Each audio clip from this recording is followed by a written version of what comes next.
يهده الله فلا مضل له ومن يضلله فلا هادي له. أشهد أن لا إله إلا الله وأشهد أن محمدا عبده ورسوله. اللهم صل وسلم على سيدنا محمد وعلى آله وأصحابه والتابعين والتابعين بإحسان إلى يوم الدين. أما بعد. السلام عليكم ورحمة الله تعالى وبركاته. رب اشرح لي صدري ويسر لي أمري واحلل عقدة من لساني يفقهوا قولي. سبحانك لا علم لنا إلا ما علمتنا إنك أنت العليم الحكيم ولا حول ولا قوة إلا بالله العلي العظيم. اللهم يسر ولا تعسر اللهم تمم بالخير. Alhamdulillah, segala puji bagi Allah yang mengizinkan kita bersama-sama menjalankan salat maghrib berjamaah, dan insya-Allah saya akan ambil bukan 5 minit, paling lajak pun 10 minit insya-Allah, kerana ada kerja lain selepas ini. Baik, Alhamdulillah, kita banyak-banyak bersyukur kepada Allah atas segala nikmat yang Allah Subhanahu Wa Taala beri kepada kita. Sampai ke hari ini kita masih lagi berada di bumi ini. Kita boleh mencari rezeki kita, dan kita boleh mencari pahala, amalan-amalan untuk kita bawa sebagai bekal kita ke akhirat nanti. Wa tazawwadu fa inna khairaz zadi taqwa. Allah kata, persiapkanlah bekalan-bekalan, dan sebaik-baik bekalan ialah takwa. Dan insya-Allah marilah sama-sama kita berwasiat sesama kita supaya kita bertakwa kepada Allah Subhanahu Wa Taala. Hanya orang yang bertakwa sahaja yang akan selamat di dunia dan selamat lebih-lebih lagi di akhirat. Orang yang bertakwa, bagaimana kita tahu, ialah orang yang sentiasa ingat kepada Allah, sentiasa ingat kepada perintah Allah, ingat perkara-perkara yang disukai oleh Allah, dan ingat perkara-perkara yang dimurkai oleh Allah. Yang Allah suka kita buat, yang Allah benci, yang Allah tak suka, kita jangan buat. Ini adalah orang yang ingat kepada Allah, atau dengan kata lain, yang orang yang bertakwa kepada Allah Subhanahu Wa Taala.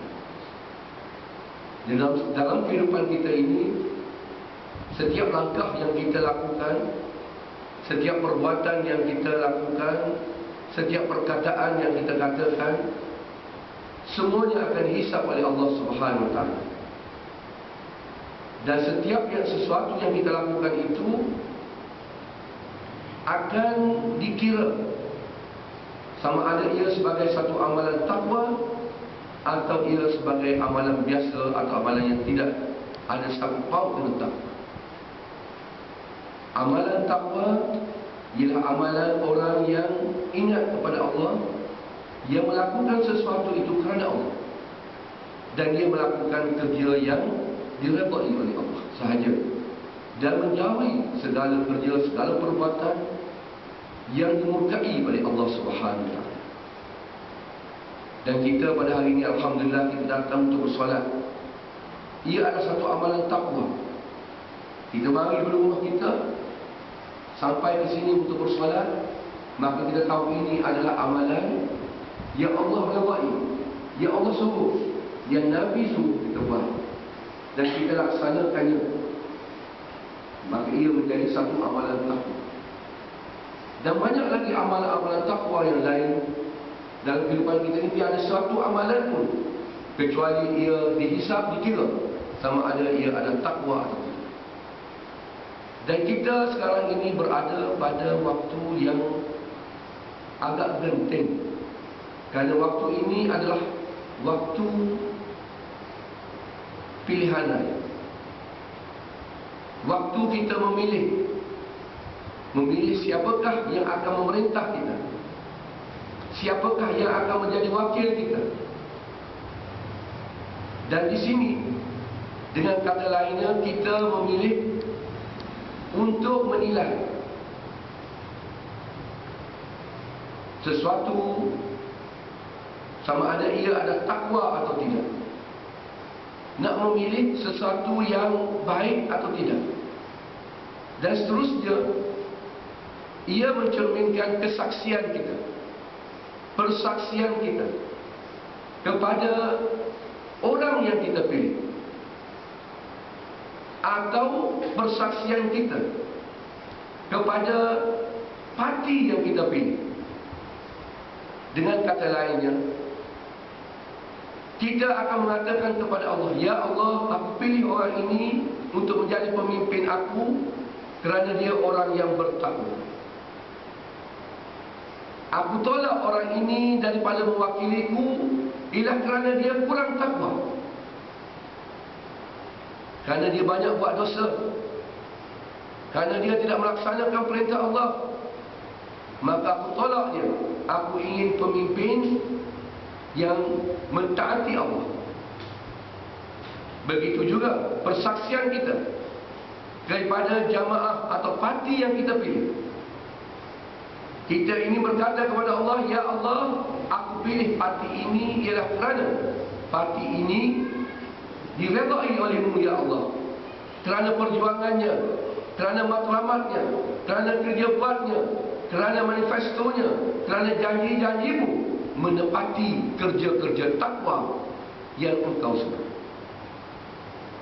Dan aku tolak jamaah ini. Aku tak mahu ikut jamaah yang satu lagi ini, ialah jamaah ini tidak berjuang berdasarkan Islam, menolak undang-undang Allah, syariat Allah. Mempersaksikan ini ialah amalan takwa atau amalan yang sebaliknya. Apabila ia adalah amalan takwa, apabila kita bersaksi dengan kebenaran, dengan yang betul, maka amalan ini akan diberi ganjaran oleh Allah Subhanahu Wa Taala, dan dia menjadi bekalan kita ke akhirat nanti untuk perjalanan kita yang jauh di sana ke syurga Allah Subhanahu Wa Taala. Sebaliknya, kalau kita membuat pilihan yang salah, kita menjadi saksi yang zur, kita menipu dalam persaksian kita. Kita tahu orang ini jahat, kita tahu jemaah ini tak betul, tapi kita pilih juga dia dan mengatakan dia betul, dia baik. Maka kita sudah menipu. Kita sudah menipu. Kita menipu siapa? Kita menipu diri kita sendiri. Dan kita ingin menipu Allah Subhanahu Wa Taala. Dan kita ingin menipu manusia-manusia yang beriman kepada Allah. Maka amalan penipuan ini adalah satu dosa besar. Ialah dosa, bukan pahala, bukan takwa yang sepatutnya kita bawa bersama kita ke akhirat nanti, tetapi ialah bala, ialah dosa yang akan menimpa kita kerana kita menjadi saksi yang tidak betul. Kita menipu dalam persaksian kita. Oleh sebab itulah saya selalu berkata kepada sahabat-sahabat, kawan-kawan, awak mesti boleh menjawab kepada Allah nanti. Kenapa awak membuat pilihan ini? Kenapa awak berkata begini? Kenapa awak berbuat begitu? Awak mesti boleh jawab kepada Allah. Dan jawapan awak mestilah betul, bertepatan dengan apa yang diperintahkan oleh Allah dan Rasul. Jangan menjawab sesuatu yang tidak betul, kerana Allah mengetahui segala-galanya, yang zahir, yang batin. Dia tahu sebenar-benarnya kenapa perbuatan kita demikian. Adakah ia disebabkan oleh kejahilan kita kerana kita tidak belajar? Kalau kita jahil dan kita tidak tahu dan tidak belajar, maka itu salah kita. Wajib bagi kita untuk belajar dan mengetahui. Kalau kita sudah belajar dan kita sudah tahu, tapi kita pilih yang tak betul, maka kita dipertanggungjawabkan kenapa kita memilih jawapan yang salah, tindakan yang salah. Kenapa? Dan selalunya jawapannya ialah kerana kita menjual agama kita untuk membeli dunia yang fana ini. Kita menjual akhirat kita untuk kita rasai nikmat dunia ini. Allah, betapa ceteknya pemikiran kita, betapa bodohnya kita kerana sanggup menjual akhirat kita dengan harga yang begitu murah daripada dunia, dengan menjadi saksi yang menipu. Wa na'udzubillah. Oleh sebab itu, marilah kita bersama-sama memperkemaskan iman kita dan meletakkan keazaman yang tulen bahawa kita akan menjadi saksi yang tepat, yang betul. Kita akan memilih yang terbaik. Kita akan memilih yang Allah pilih. Kita tidak akan mengikut nafsu kita.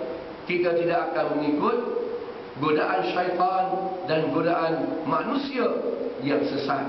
Tetapi kita akan memilih yang terbaik, yang diperintah oleh Allah yang Maha, berasaskan kepada ketakwaan kita kepada Allah. Maka setiap perbuatan yang diasaskan di atas takwa, insya-Allah adalah amalan atau perbuatan yang diredai oleh Allah, dan ia adalah tindakan perbuatan yang paling tepat yang boleh kita lakukan untuk kebaikan kita di dunia dan lebih-lebih lagi kebaikan kita di akhirat. Itulah pilihan kita, tidak boleh lagi. Kena pilih Islam. Kena pilih perjuangan Islam. Kena pilih pemimpin-pemimpin yang memperjuangkan Islam. Tidak boleh memilih yang lain daripada itu. Yang lain daripada Islam ialah jalan yang tidak diredai oleh Allah. Hanya Islam, cara hidup yang diredai oleh Allah. Inna ad-dina 'inda Allah al-Islam. Hanyalah agama